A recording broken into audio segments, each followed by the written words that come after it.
А перед началом этого ролика небольшая просьба к нашим зрителям подписаться на канал, поставить лайк. Ваша поддержка очень сильно помогает каналу развиваться и дает нам мотивацию каждый день выпускать ролики для вас с ответами на посягательство на нашу историю.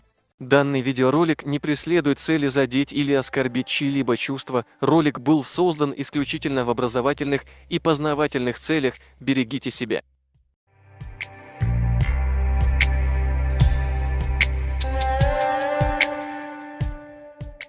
Ингуши отвергли первого имама Кавказа Мансура, который явился к ним с просьбой принять ислам, оставить идолопоклонство и выйти на священную войну против царской России.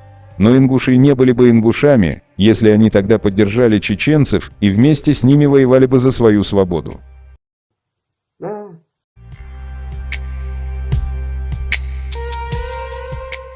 История войны и владычества русских на Кавказе.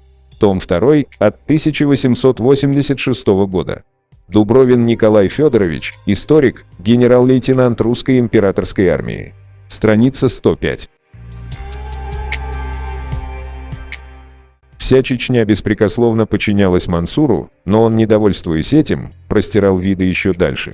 Шейх Мансур хотел привлечь под свои знамена все магометанское население и обратить в ислам и другие горские племена, не исповедовавшие до сих пор этой религии. Его эмиссары появились у осетин и ингушей и старались склонить их на свою сторону. Осетины отказались следовать учению чеченского пророка, а ингуши отправили Нарышного к подполковнику Мацену, находившемуся с отрядом у Владикавказа. «Будем ли мы блаженны, совершив обрезание?» – спрашивал посланный ингуш. «Если бы от обрезания могло произойти какое-либо чудо, — отвечал Мацен, — то я первый совершил бы его». Ингуши отвергли предложение шейха Мансура и остались в идолопоклонстве. Несмотря на это, Мансур не терял надежды на успех.